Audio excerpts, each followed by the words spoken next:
My name is Cash Bunny, and in this video, I'm going to explain how I shot the past and present side by side using VFX, CGI, and a brand new method of flying FPV drones through 3D worlds.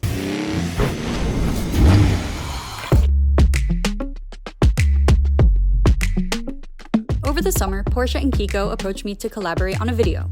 The objective was to show the new 911 Dakar while paying homage to Porsche's rich history of rallying. They sent over some archive footage and photos to include in a creative way. I came up with a concept: show the old car and the new car racing next to each other in different decades. Here was my plan. Step 1. Start the video with real archive footage to establish we are showing the past. Step 2. Find one archive clip that we could recreate in modern day so I could direct the past. Step 3. Bring the past into the present and have the two decades racing side by side. Choosing the right scene to transition from real archive footage to our reenactment was super important. I decided to use Rene in his iconic 1984 winning moment. This scene had so many elements to get right. Rene's shirt, hat, arm movement, the crowd, the lighting, the look of the old footage, and most importantly, Rene's face. Because there are so many details in that moment, your brain won't see the difference as quickly as it will see all the similarities, making this a perfect moment to transition. Another challenge was finding a way to incorporate still photos into a high-energy film without it feeling too static. My solution for this was to make each year's photos into a virtual display and fly through them digitally. Once I had these ideas solidified, the next step was to figure out how to build a visual narrative around these key moments. We wanted to show the car in different terrains, so we shot around Cape Town, South Africa, which has a lot of diverse landscapes within a short drive. We scouted locations to find sand dunes, a mountainside, and a scenic road that could fit what we needed. So right now we're trying to find the area where we're going to shoot the crowd scene. That was at the beach, and here we have dunes, so it doesn't really match. So we need to find a flat place that can read as the beach. Trying to see what the last shot would look like if we had the cars posed here, because we're going to have a couple different options of where to do that. Yeah, I would say there. The next location we needed to find was for the overhead to side view shot. The drone would need to fly parallel to the car at eye level, so we had to find a straight road with no trees or bushes on the sides. This is like a really good option. Yeah, I like it. Okay, I'm happy with that. Thank you so much. Yeah. We just got done checking out 3 locations, and now we're heading to the costume shop to see the shirt we're having custom made to match the shirt Rene was wearing when he won the race. The replica shirt looked perfect, and the stylist also thrifted a bunch of amazing 80s style clothes for our extras. After the fitting, I sat down with our producer Auro and our DP Rory to figure out the final details of the shoot, including building a custom dolly, coordinating our crew, and mapping out our camera setups. We locked in a plan, scheduled our shots, and headed to the dunes. Our first shot of the day was the scene where Rene flips out of the ground. To get a smooth movement, we wrapped a ladder in green cloth and used it to lift our actor. Getting the timing of the push and the action of the actor to look smooth was very tricky, so it took quite a few takes to get it right. The camera had to track perfectly with our actor's rotation and position, which also took some figuring out. So this is a drop rig. We're trying to mimic the movement of a body falling. So we've put it on a dolly so you can track along, and then on a pivot point at the bottom of the rig.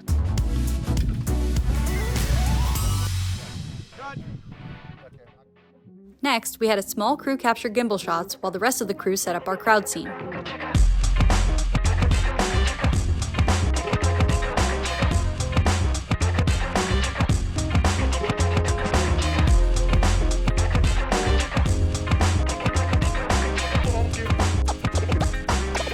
We had a lot of figuring out to do, but it worked out really well. Now we're going to do the crowd scene.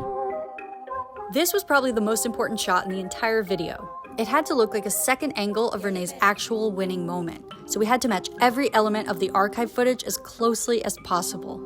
You're going to start with your left hand waving, smiling, you're looking up. 3, 2, 1, action!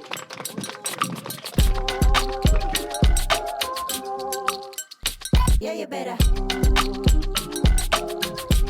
The more background actors we had on set, the more wardrobe, resources, and facilities we would have to prep and bring all the way out to the middle of the sand dunes. So instead of having hundreds of extras to fill out the scene, we brought 20 and plan to duplicate them in post. Yeah, you better.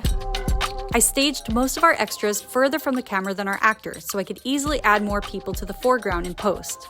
But I moved one person to the foreground so our actor could physically interact with him, making the fake crowd feel more realistic. Lastly, I directed a few of our extras to talk to each other instead of cheering, to make the crowd feel more natural.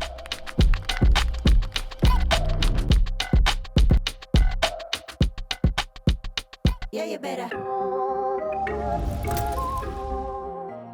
The only thing left to capture was our drone shots, but the sun was going down fast, and we only had a few takes to nail it. Luckily, we were working with one of the best drone pilots out there.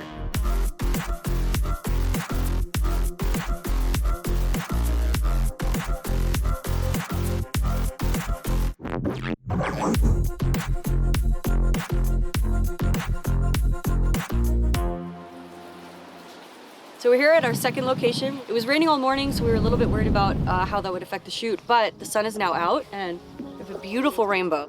We're gonna start with FPV up this nice S-curve.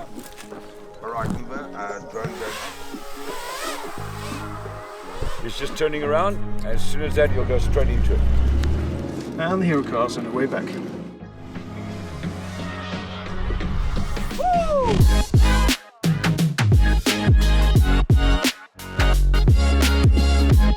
That was amazing. Just flew a couple batteries. We got some great shots. Our one complicated shot today is going to be a top-down that switches to a side view.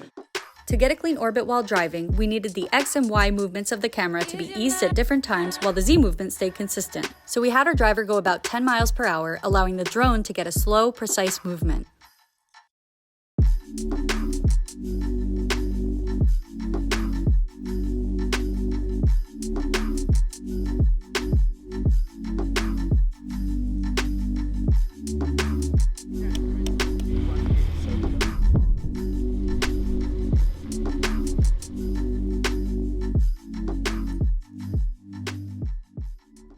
Earlier we had a little bit of an incident where the video was not working properly and we figured it out. We had to change frequencies.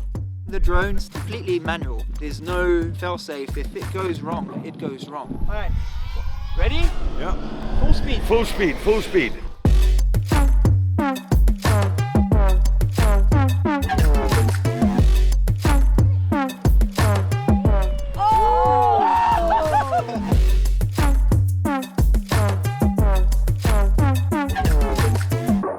Some amazing FPV stuff. And now we have a beautiful sunset. Just getting our last two shots and we're good to go. You can go a bit shaky.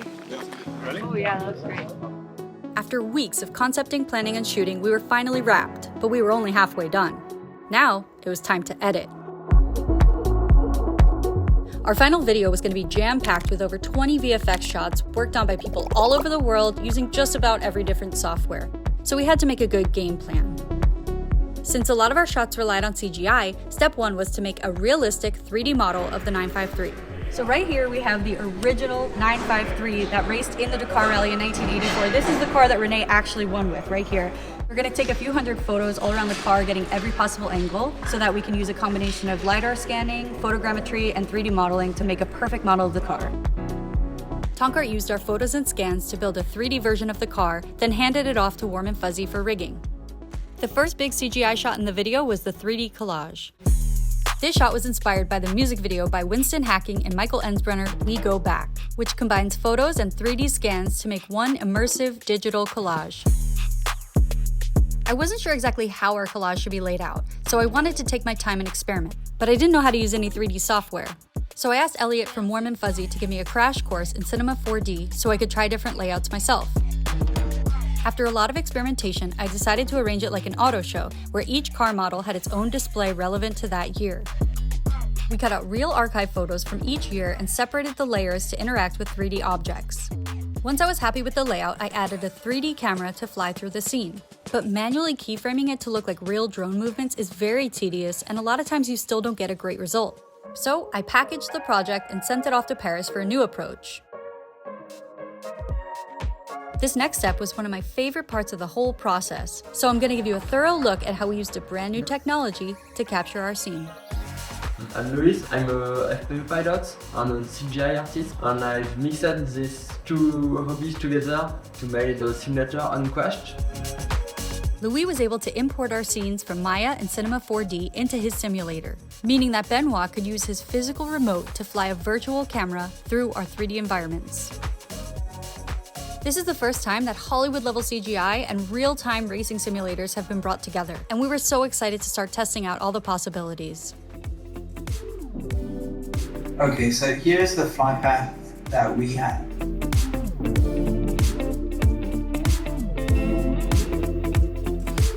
Okay. I feel like you're not into it. It looks amazing, but I feel like it's gonna take way longer than we have, so I'm just concerned about time. We only had about 7 seconds in the final edit for the collage, and the way I originally laid out the scenes was taking way too long to fly through, so we needed to rearrange things to keep the flight smooth and quick. We should figure out what movement looks good in each scene, and then place the next scene where that would naturally flow. That's a great example going through the text, because like as you're coming out to the top, that can be directly going into the next scene. So basically flipping it 90 degrees, yep, and then putting it above. Oh, I see. And then I go straight in. Mm-hmm. Yeah, this is perfect. The problem is that I can't change gravity dynamically while I'm flying. Okay. No, we can. Okay. Wow. So what we're doing now is to change the gravity dynamically.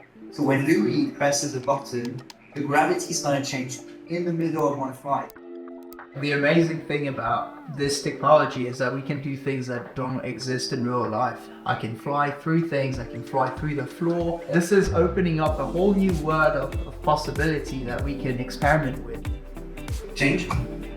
Oh!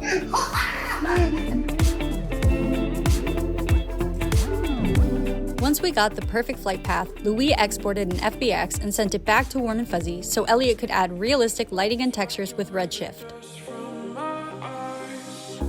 The end of the collage transitions into the crowd scene. The first shot you see is the real archive footage, and the side angle is our reenactment. The camera then zooms out and follows Rene walking through the crowd. We shot inserts of each of our extras cheering at different angles for our crowd extension and pulled banners from real archive footage, which we tracked into both the handheld close-up and the wide dolly shot. Then I transitioned the two clips together to look like one continuous handheld shot. When he flips out into the modern world, we added a sand simulation to the impact using Houdini. To make it look like the sand was interacting with his body properly, we used an invisible 3D character that broke through the sand in the same position as our actor. As Rene grabs the door handle, we see a ripple morph of all the older models of the car. The Warm and Fuzzy team pulled this off by tracking the scene, creating a plate, and placing the 3D models of each car in the same spot. Then, those clips were morphed together in After Effects and the real car was animated back in at the end of the shot. This whole sequence of Rene going from past to present needed one more important element, Rene's face. So I reached out to deepfake master, Dr. Fakenstein. To make a convincing deepfake, you typically need a few thousand high-quality photos of someone from all different angles, which you then use as a dataset in machine learning software that can understand what that person looks like and apply it to another video. Today it's easy to find lots of photos of people, but in the 80s people took much fewer photos and they were much lower quality. So we only ended up with about 60 usable reference photos of Rene. Luckily, that was enough for Fakenstein to work his magic on most of our shots. But side profile shots are notoriously difficult to deepfake. And with our very limited dataset, this angle just wouldn't work. So instead of deepfaking this, I removed our actor's face in After Effects and replaced it with a real photo of Rene from the same angle and with roughly the same lighting. Because of how low quality the reference photos were, the eye color came out wrong and there was minimal skin texture. But with a bit of compositing in After Effects, I was able to fix his eye color and bring back some of the real skin texture and reflections from our actor. At this point in the video, the music drops, and we zoom out to see the front of the car driving at full speed. We used traffic cones to track the scene so we could use our 3D model of the 953 for our first split world shot. We had the drone pan right as if it was following the 3D car, and used that pan to transition from our actual camera movement to Benoit's second digital FPV flight through a 3D safari, which was modeled after the archive footage of the Dakar rally. And since Benoit was flying through the recreation of the race, I thought it was only appropriate to have him on set. Because we already had our 3D scenes and cars built, the rest of the split worlds were actually pretty simple. We just tracked each shot, added the CGI, and cut out the new car to overlap the 3D environment. I'm calling these split world shots instead of split screen shots because split screen usually means 2 videos side by side with a line down the middle.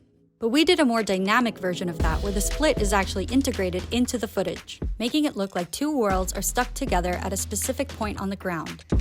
Throughout the video, we do several variations of this concept, and this next one is one of my favorites. It was inspired by a short film called The Cliff by Optical Arts. Our shot starts with an overhead view of the old and new car side by side. The perspective of both cars orbits down to a side view, establishing that this is a 2D split screen rather than an integrated split world like the previous shots. But once we reach that side view, the dividing line becomes bumpy and matches the topography of the scene, making it look like the 2 worlds are on opposite sides of the same ground. To make this happen, I stabilized the footage of the 911, then mirrored the shot and made a mask of how I wanted the dividing line. John at Warm and Fuzzy then added the same movement and topography to the CG scene and put the 2 worlds together. Oh wow. Have you seen this, by the way? No, I'm so excited. Oh my god, yes. Oh, that looks so good. Yeah, it's working.